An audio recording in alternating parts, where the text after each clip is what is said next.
سلام عزیزان هنرمند، با آموزش این گل تزئینی خوشگل در کنار شما عزیزان هستم. خانم کاربرد این گل برای کاور لوازم آشپزخونه به کار برده میشه و برای پتوی بچه هم میتونین استفاده کنین. لطفاً یک موردم شما برای من کامنت کنین. اگه دوست دارین این گل زیبا رو یاد بگیرین، پس تا پایان این ویدیو با من همراه باشید. خب خانم، آموزشمون رو شروع میکنیم با یک حلقه جادویی. به این صورت دور انگشتمون کاموا رو تاب میدیم، یک حلقه درست میکنیم، نخوا از داخل اون حلقه میاریم بیرون و برای شروع بافتمون 3 تا زنجیره به عنوان یک پایه بلند میبافیم. بعد از اون خانم ما 15 تا پایه بلند میبافیم که با اون 3 زنجیره‌ای که زده بودیم به عنوان یک پایه بلند، پایه های داخل حلقمون میشه 16 تا پایه. خب با هم دیگه شروع کنیم پایه ها رو وسط حلقه ببافیم. 16 پایه رو که بافتیم باز میریم و برمیگردیم برای ادامه آموزشمون. خب خانم، ما اینجا 16 تا پایه بلندمون رو بافتیم. نخمون که از حلقه جادویی بوده رو محکم میکشیم. نگاه کنید تا اینجا وسط حلقه ما بسته بشه و یک رجی که شروع کردیم به بافت به پایان برسه. اینجا برای اتصالمون نگاه کن خانم، ما 3 زنجیره‌ای که برای شروع بافت زده بودیم، بافتمون رو به گندمی بعد از اون 3 زنجیره به این صورت بست میزنیم، اتصال میدیم یا یک بافت شلال انجام میدیم. میریم برای ادامه رج دوم. ما برای شروع رج دوم میایم 3 تا زنجیره به عنوان یک پایه بلند میزنیم. حد فاصله بین پایه هامون میخوایم 3 تا زنجیره دیگه بزنیم. خب بعد میایم اینجا یکی از گندمی یا پایه ها رو نمیبافیم، میریم گندمی یا پایه بعدی یک پایه بلند میبافیم و دوباره 3 تا زنجیره، یک گندمی نمیبافیم، میریم گندمی بعدی یک پایه بلند میبافیم. مجدد به همین صورت 3 تا زنجیره، یک گندمی رها میکنیم، میریم گندمی بعدی یک پایه بلند میبافیم. ما به همین صورت ما اینجا 16 تا پایه بلند داشتیم. حالا رج دوم باید 8 تا پایه بلند داشته باشیم با حد فاصله 3 زنجیره بین پایه هامون که میایم و یک پایه در میون میبافیم. خب این رج رو تا پایان ببافیم و مجدد میریم و برمیگردیم برای ادامه آموزشمون. خب خانم، ما اینجا تا اتمام رجمون بافتیم، یک گندمی مونده. این قسمت 3 تا زنجیرمون رو میزنیم، بافتمون رو اتصال میدیم 1 2 3 به سومین زنجیره‌ای که برای شروع رج زده بودیم به عنوان یک پایه بلند. نگاه کنید به این صورت دستمون رو که انجام دادیم میایم 3 تا زنجیره میزنیم برای این قسمتی که 3 تا زنجیره زده بودیم. 1 2 3 3 تا زنجیره رو که زدیم این قسمت خانم ما یک پایه کوتاه میزنیم یا یک بست میزنیم. اینجا خانم نگاه کنیم پایه کوتاه یا بستمون رو زدیم. حالا ما میخوایم بافتمون رو انتقال بدیم. نگاه کنیم برعکس، یعنی بیایم به سمت راست. به جای اینکه بریم به سمت چپ، بافت رو بیاریم به سمت راست و تو این قسمت به بافیم. نگاه کنین بافتمون رو برمیگردونیم.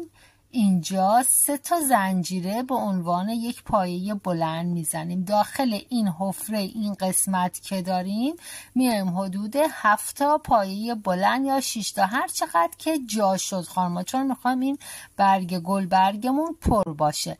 به خاطر همین الان من 4 تا زدم با اون 3 زنجیره. 5 6 7 من اینجا 8 تا پایه بلند زدم. خب الان اینجا ما این بافتمون رو مجدد برمیگردونیم طرف خودمون. ببینین خب بافت دوباره برگردوندیم طرف خودمون. این پایه که زیر دستمون کجاست؟ حلقه‌ای که داخل قلاب هست دقیقاً زیر همین قسمت میخوایم نخ دور قلاب میخوایم اینجا 4 تا پایه بلند بزنیم. پس به این صورت تو دستمون قرار میدیم.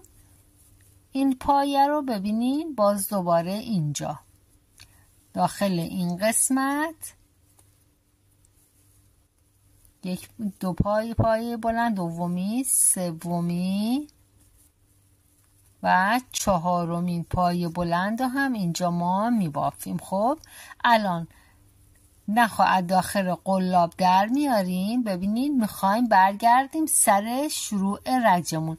الان ما از اینجا بافتیم اومدیم اینجا، شروع رجمون کجا بوده؟ این قسمت. پس اینجا سر شروع رجمون اینجا یک پایه کوتاه میبافیم.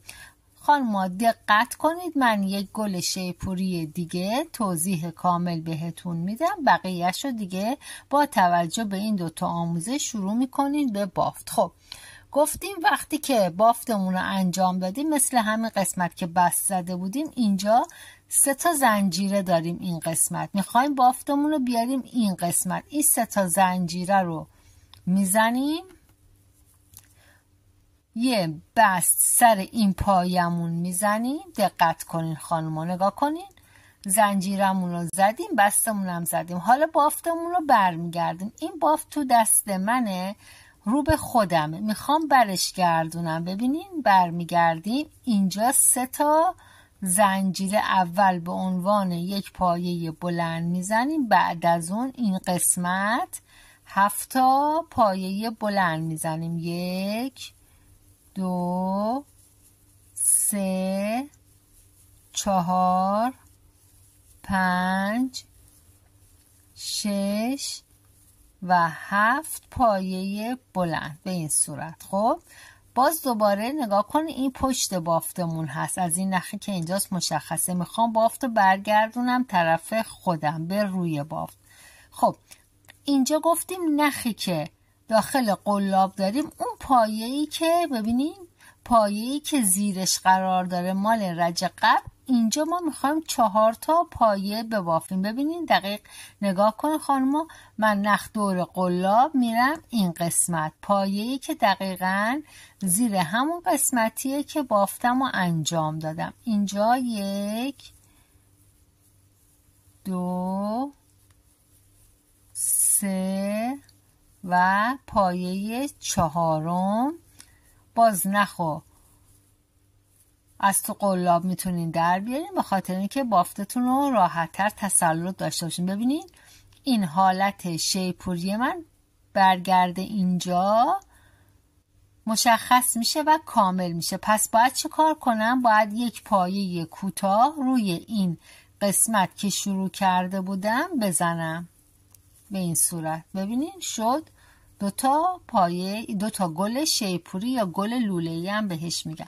خب تا پایان رج به همین صورت. الان من یکی دیگه سری میبافم، 3 زنجیره میزنم، میام به این قسمت بست یا پایه کوتاه میزنم، 3 زنجیره به عنوان یک پایه بلند میزنم، بافت رو برمیگردونم، این قسمت 7 پایه بلند میزنم، 3 نه شد 3 بله 4 5 6 و 7. خب این 7 پایه بلند رو که زنم بافت رو برمیگردم طرف خودم. این قسمت ببینید نخ دور قلاب، این پایه‌ای که زیر مال رج قبل بوده، پایه‌ای که مال رج قبل بوده. ببینین اینجا خانوما نخ دور قلاب زدم، پایه‌ای که مال رج قبل بوده 4 پایه بلند توی اون حفره یا اون فضای خالی میبافم. 3 4. الان این گل شیپوری ما تا نصف آماده است. نخو در میاریم از داخل قلاب. ببینید الان این کجا بست بخوره گلمون کامل میشه؟ همین قسمتی که شروع کرده بودیم، اینجا سر همین پایه که شروع کرده بودیم. نگاه کنید این قسمت ما یک بست یا یک پایه کوتاه میزنیم و این گل شیپوری ما تا اینجا به این صورت در اومده. پس ادامه رو با هم دیگه ببافیم. خب خانم نگاه کنید رسیدیم به پایان رجمون این قسمت. حالا بستمون رو میزنیم به این آخرین زنجیره‌ای که اینجا داریم، چون بافتمون رو که انجام دادیم اون قسمت یکم حالا سخت شده. 3 تا زنجیره میزنیم، بافت و بر میگردونیم. وسط این حفره خالی که داریم 7 تا پایه بلند میزنیم. این قسمت 7 تا پایه بلند رو که زدیم بافتمونو بر میگردونیم. الان من یه دونه پایه بلند دیگه که بزنم بافت و بر میگردونیم. نخ دور قلاب نگاه کنین، فقط یک پایه بلند از رج قبل اینجا مشخصه.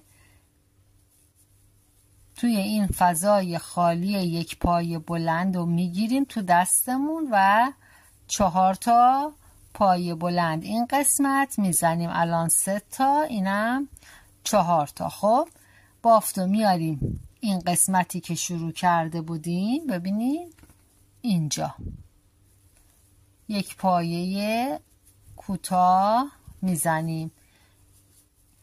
اینجا این گل شیپوری خوشگل ما به پایان میرسه.